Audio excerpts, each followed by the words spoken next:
This is the 13th knuckle made in 1946. 1942. It was my dad's bike. That's the original license plate. Oh yeah. Today is a Harley Davidson adventure and some really big bikes. Like really big. This might just be the biggest motorcycle I've ever seen. And it's an odd story about how I got here. I'm alone, but I started the day with a group ride of vintage Harley Davidsons. I call it Evil Irene. I'm Mike, the channel's DownieLive. Let's get this one started.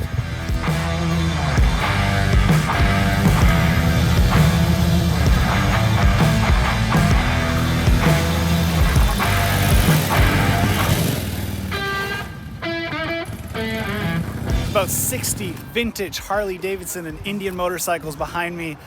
I unfortunately don't own one of them, so I'm riding my normal Triumph. But this is the Vintage Motorcycle Canyon Run. We're doing an 8-hour loop, Vancouver to Lillooet, back to Vancouver. It's one of the most scenic rides in British Columbia, and we're hoping for the holy trinity of vintage motorcycle riding. That is no accidents, no tickets, no breakdowns. Fingers crossed. Let's go. A classic Harley Davidson ride never goes to plan, and today is no different. But what is different is each of these bikes. From stick shifts to long exhaust pipes to this custom paint job. Instead of using gold paint, they use real 24 karat gold flakes. Now, we haven't started yet, so what's going on over here? Is that typical of a Harley Davidson event? With my bike, I'm famous for breaking down. What year is this bike though? 1942. It was my dad's bike. Wow. You can see here, he's got his name scratched right on the dash. Johnny? Yeah. And so with that, the peaceful Fraser Valley got loud.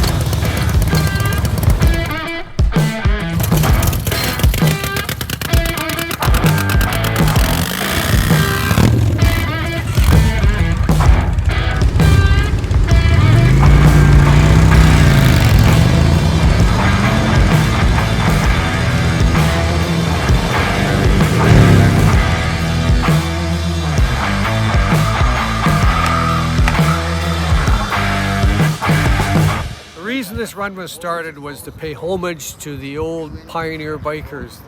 I just couldn't go through my life not giving back. Those guys put up with me as a young guy riding Harleys. And So basically, you have a 1948 or 46? 1946 Harley Davidson knucklehead. And all the old guys, when you were young, took care of you and helped you with the bike. And now, as you're aging, you're kind of looking after the others, and you've started this run to get the group together. Yeah. It's so cool to see all the old bikes. I can't believe, your bike is 74 years old or 6? Yeah. How old are you? 66. So the bike's older than you are. Yeah. That's amazing.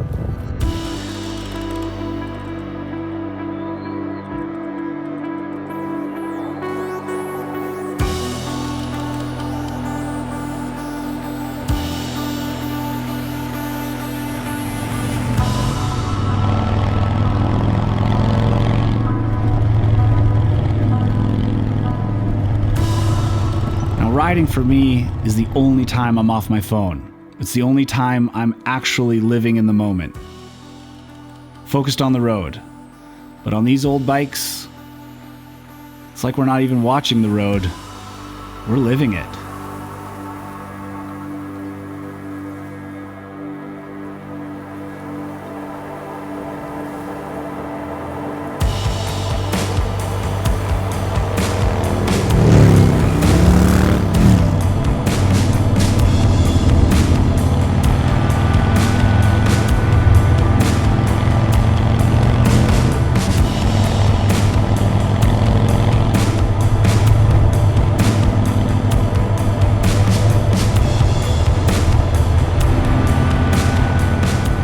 These Harleys aren't meant for a museum.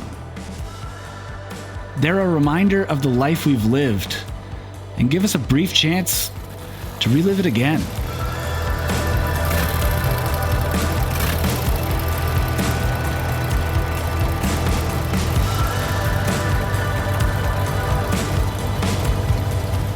They bring us together.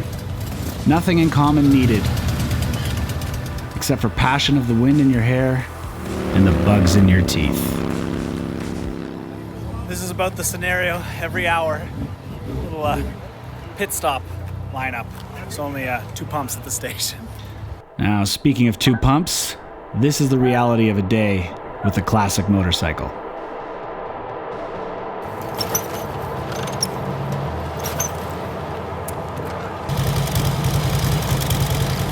That's a pretty common sight. Kickstarter, love it. They say, they're getting loud, but they say you gotta keep kicking until you puke, or you die, or the bike dies.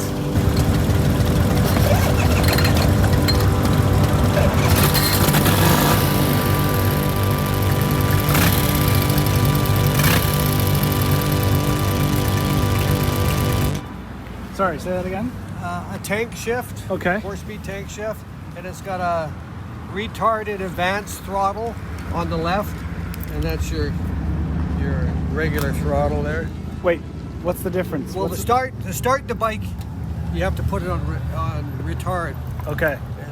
and if you want to slow down, or if you're idling, if you're at a stoplight, you'd slow the motor down by retarding the spark. Yeah, there we go. Yeah. Is this how you know turn signals are on? Yeah, that's oil pressure and generator. Those are your lights that come on. Yeah, too. and they go off when everything's working. If they come on, you're in trouble. That's trouble. Now, the knucklehead defines the motor, is that it? Yeah, the overhead valve. Okay. When they were a snappy bike for the 40s. Still a snappy bike. Yeah. Oh yeah, she goes. Is this a worry, or does this just mean you've topped up on oil and This you're good? this is the primary chain. Okay. And a Harley's supposed to leave its spot. This means that your chain's being lubricated. Okay. If you don't have any oil, you're in trouble. You're dry Yeah, at that point. you're dry. Yeah. So here's the part where I fell behind and got separated from the group. Now, I remembered where we were headed to next, but I'd never been there before. And I didn't expect this. So it's pretty windy out here. I apologize if the microphone goes bad, but basically I got separated from the group and they didn't tell me where we were going. They just said we're going to see a very big motorcycle. And they didn't want to tell me because they wanted it to be a surprise. So you can see behind me as we go in why it's such a surprise. And I found it, but no one else is here and I was definitely behind them. Anyway, Kenny came right up and introduced himself. Says, walk around, take pictures. This is all his art. He basically grew up here, lived here, just down the hill from the landfill. So while they were dirt broke, he was able to go to the landfill, get all sorts of junk, and make all sorts of art. And what I find most interesting is actually each piece of art is created after a quote. It's either a quote he found or a quote he wrote, and then attaches a piece of art to that quote that is normally pretty difficult to attach art to. So very eclectic, very interesting. When a ride is worth riding, a goal worth reaching, a fight worth fighting, and life worth living is for freedom. Freedom always, the start, the finish, and nothing in between. Ken Glasgow. So this big one, it's still a piece of work in progress. It's a pyramid, and he's putting grapevines on the side so that it will become the Great Pyramid of Kenny. I know I've said this before on the channel, but I think really, truly, if you ever get the chance to stop when you see an attraction or something interesting or a small town on the side of the highway, you never know what you're going to find, and I always think it's worth it. So, I mean, if you're ever in the Lytton area, which I doubt, but if you're ever out here, you can come check out Kenny. Let's go see if we can find the rest of the guys again. We found them again. And this is the pub/restaurant at the junction, and then this is Main Street. And all their bikes are parked right there, so it was really easy to spot. Water. Sometimes all you need is a good old-fashioned burger. Look at this. How about this for a final stop? I have a 4-hour ride to get home now. I need to leave now. Sun starts setting in 4 hours, so I'd like to be home before dark.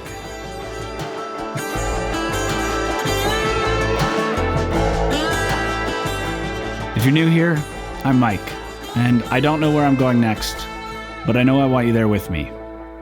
So subscribe to join in on the next adventure. Who knows where it'll take us? Oh my gosh, this is so insane. I had to stop and show you. Not the sunset over here, but this is the moon over here coming under the bridge. What an end to the day. British Columbia, every time. I live here, and yet it still wows me.